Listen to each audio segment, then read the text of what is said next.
Bismillahirrahmanirrahim. Alhamdulillahi rabbil alamin.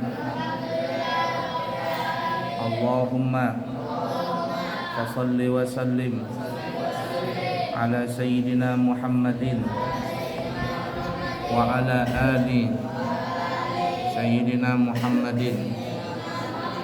Qala al-muallifu al-habib Hasan bin Ahmad bin Muhammad Al-Kaf fi kitabihi At-Takriratu As-Sadidatu hafadhahullahu ta'ala wa nafa'na bihi wa bi ulumihi fid din wad dunya wal akhirah. Pada pertemuan yang lalu kita membahas bahwa seseorang baik laki ataupun perempuan diharamkan untuk menjadikan emas atau perak ya sebagai piring, gelas, sendok, garpu, talam, ceret, teko, apalagi tidak boleh mangkok, rinjing, wajan, apa saja itu nggak boleh. Yang terbuat dari mana tadi? Emas dan perak. Kenapa alasannya kemarin nggak boleh? Karena bisa membuat orang yang miskin menjadi sedih hati dengan melihatnya perabotan-perabotan orang kaya itu. Dan itu dilarang cuma di dunia. Kalau di akhirat nggak ada masalah. Di surga nanti terbuat dari emas perak. Tapi kalau gelas, perak, sendok dan sebagainya terbuat dari selain emas dan perak, boleh nggak? Kalau terbuat dari berlian, dari batu giok, mangkok dari batu giok boleh? Yang tidak boleh emas dan perak.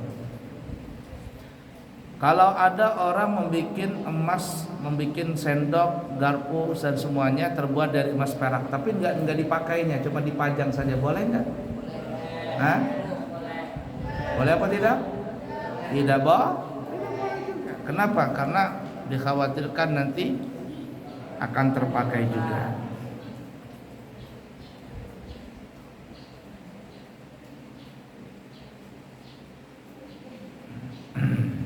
Jadi nggak boleh juga.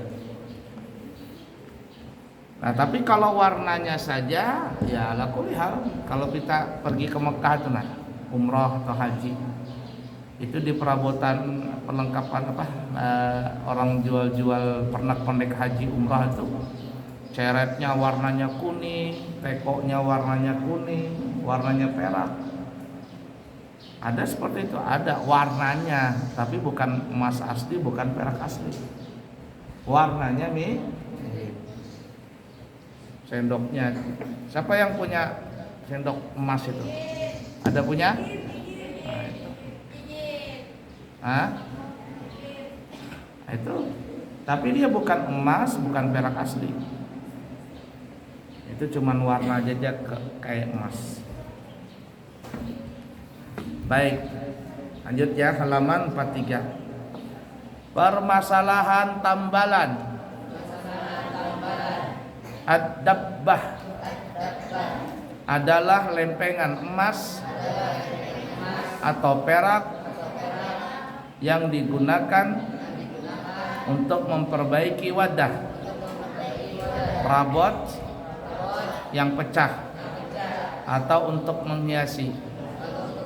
Jadi dhabbah, ad-dhabbah asal katanya itu tembelan. Dhabbah. Ada yang retak ditambal. Nah, itu definisi dhabbah tadi adalah ad-dhabbah, lempengan emas atau perak yang digunakan untuk memperbaiki wadah perabotan yang pecah atau menghiasinya. Nah, umpama ada retak sini, nah retak trek, kemudian ditambal tapi tambalnya pakai emas atau perak. Nah, apa hukumnya itu? Kita lihat ya. Perhatikan, ikutin semuanya. Perincian hukum tambalan. Ada kalanya tambalan itu kecil, dan ada pula yang besar. Nah, satu dulu ya, kecil, besar. Ada yang karena hajat, ada pula yang karena hiasan saja. 4 nih permasalahannya. Ada tambalannya kecil, ada tambalannya besar, ada karena hajat. Karena hajat itu ya retak umpama, tidak bisa disambung kecuali dengan emas perak umpama. Atau karena hiasan. Apa hukumnya? Kita lihat ya. Sedangkan hukumnya ada yang boleh, makruh, dan yang haram. Nah, jadi untuk masalah tambalan untuk ditambal emas perak tadi di gelas, di mangkok, di macam-macam tempat tadi ya, boleh atau tidak? Nah, ini ada kalanya tambalan itu sedikit, ada tambalannya besar, ada tambalannya karena hajat, ada tambalannya karena hiasan. Hukumnya terbagi 3. Ada yang mubah. Apa arti mubah? Tidak berpahala, tidak juga berdosa. Dikerjakan tidak berpahala, tidak berdosa. La yusabu wa la yu'aqabu ala fi'lihi wa tarkihi. Tidak berpahala, tidak berdosa, dikerjakan atau ditinggalkan. Itu mubah. Tidak ada dosa, tidak ada pahala. Makruh. Nah, yang kedua bisa menjadi makruh, dan yang ketiga adalah haram. Kita lihat nanti ya. Tambalan emas dan perak. Hukumnya mubah. Dalam satu keadaan, yaitu karena tambalannya kecil.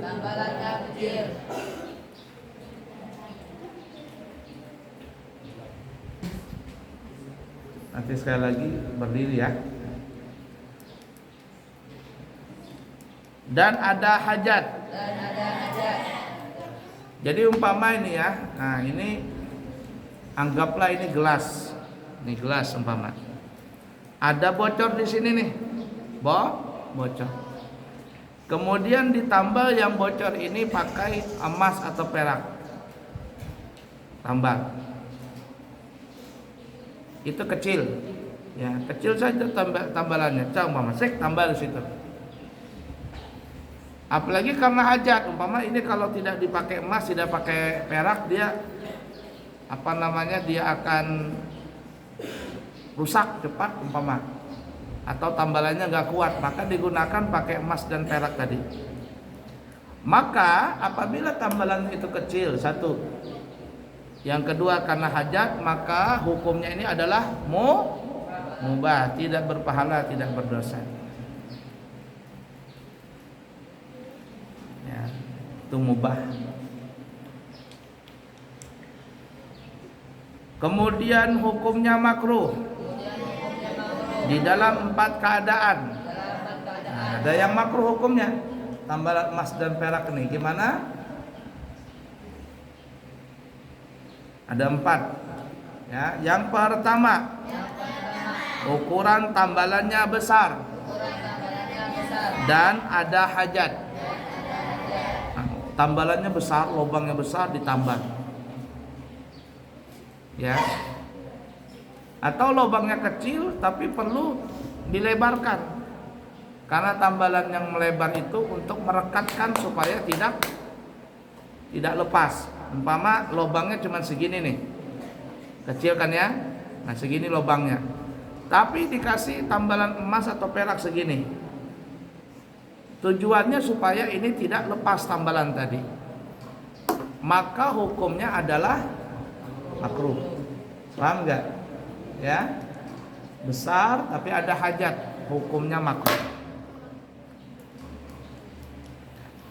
Yang kedua, ukuran tambalannya kecil dengan tujuan hiasan.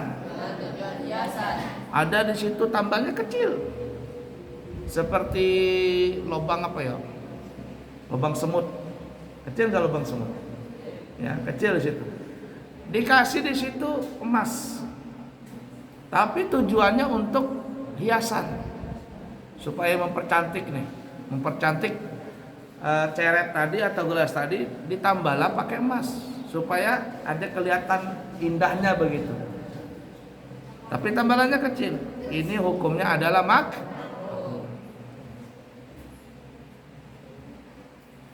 Yang ketiga, ukuran tambalannya kecil. Tetapi sebagian karena hiasan dan sebagian lagi karena ada hajat. Tujuannya ada dua, kecil, tapi niatnya yang menambal ini untuk menambal sekaligus ada hajat dan sekaligus jadi hiasan. Ini datang ke tempat variasi apa namanya itu, emas. Datanglah orang ke situ, Pak, ini saya punya ceret ini bocor, boleh nggak dikasih tambalan emas saja? Oh boleh, tapi ini kecil katanya. Kata tukang emasnya, ini kita tambal tapi kita bikin cantik. Kita bikin cantik. Maka ini hukumnya adalah makruh. Yang keempat, ketika masih diragukan kecil atau besarnya ukuran tambalan, baik semuanya karena hiasan atau sebagian karena hiasan dan sebagian yang lain karena ada hajat. Nah yang keempat ini bingung, ini kecilkah besar tambalan ini? Nah kalau ada orang menambal itu, baik dia menambalnya karena ada hajat atau karena ada hiasan atau karena hajat dan hiasan, maka hukumnya makruh. Kenapa? Karena diragukan antara besar dan kecilnya.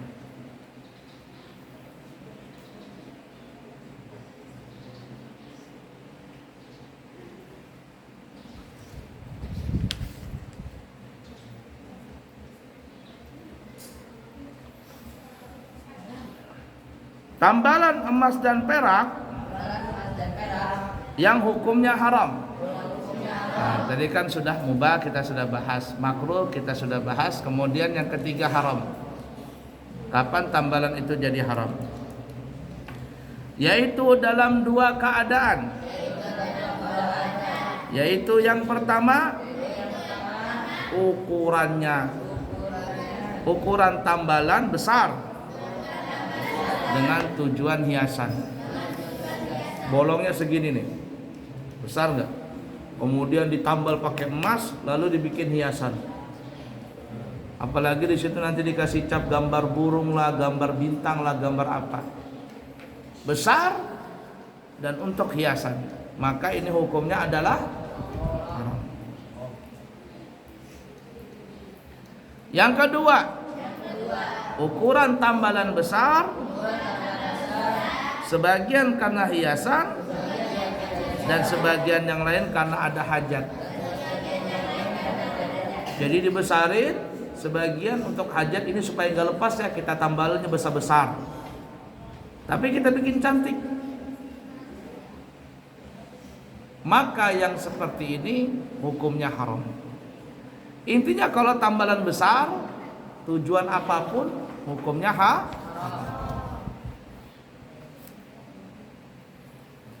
Nah sekarang standar ukuran besar, standar ukuran kecil itu gimana? Kita tahu ini yang besar, ini kecil gimana? Kita lihat ya. Batasan besar dan kecilnya ukuran tambalan dikembalikan ke uruf, garis kurung kebiasaan yang berlaku. Nah jadi kalau orang mengatakan nih ahli variasi emas, oh ini tambalannya ini besar, berarti itu sudah dikatakan besar. Oh ini tambalannya kecil, kata ahli variasi nih, maka itu masuk kategori kecil. Tentu yang tahu itu besar tambalannya atau kecil adalah orang yang ahli. Siapa yang ahli? Ya tadi ahli variasi itu, ahli tukang hiasan, tukang emas. Apabila mereka mengatakan itu besar, berarti tambalan besar. Haram hukumnya. Kalau tambalannya kecil, mereka katakan kecil ya kecil, bisa makruh, bisa mubah hukumnya. Paham tuh kira-kira? Nah tadi kan ada karena besar kecilnya. Nah kemudian yang dimaksud dengan hajat, yang dimaksud dengan hajat yaitu ada bagian dari perabot yang pecah, kemudian ditambal dengan emas dan perak. Hajat ada yang pecah, kemudian ditambal dengan emas perak, bukan retak. Kalau retak itu cuman ya retak. Kalau pecah ini ya pecah. Arti pecah itu gimana ya? Nah ini umpama ini kaca Abuya nih, kacamata Abuya. Kalau retak tuh retak dia. Kalau pecah ya pecah. Nah pecah dengan retak beda. Kalau retak itu masih bisa dipakai tapi ada retakan. Kalau pecah ya pecah, hancur. Paham kira-kira? Nah itu hajat. Kalau yang pecah tadi hajat. Tapi kalau cuma retak saja, nggak bocor, cuma retak saja. Kemudian dibikin hiasan begitu, supaya kelihatan cantik, dibikin hiasan. Nah jadi yang hajat tadi adalah apabila digunakan untuk tambalan.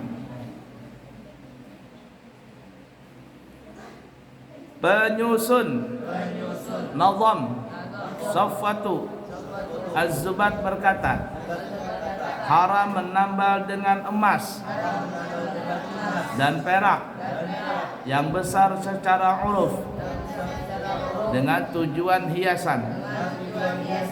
Jika kedua syarat ini tidak terpenuhi, maka hukumnya halal dan makruh jika ada salah satunya. Ya.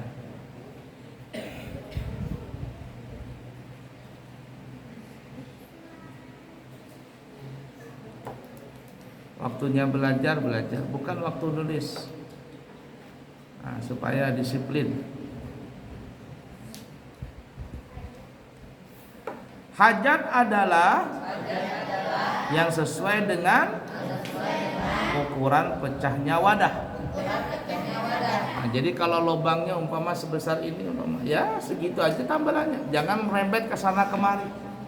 Kalau dia merembet ke sana kemari, itu sudah melebihi daripada hajat.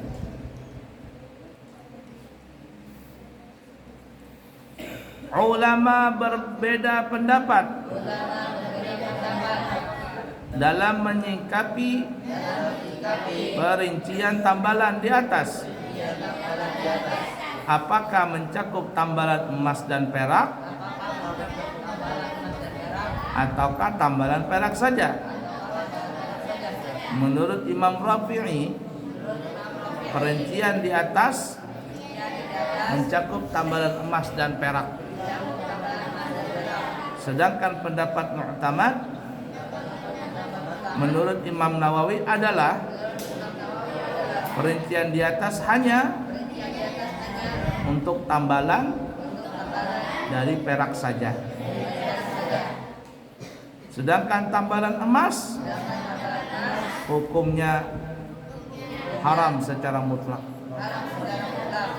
Nah, jadi yang kita bahas tadi ada makruh, ada mubah, ada haram.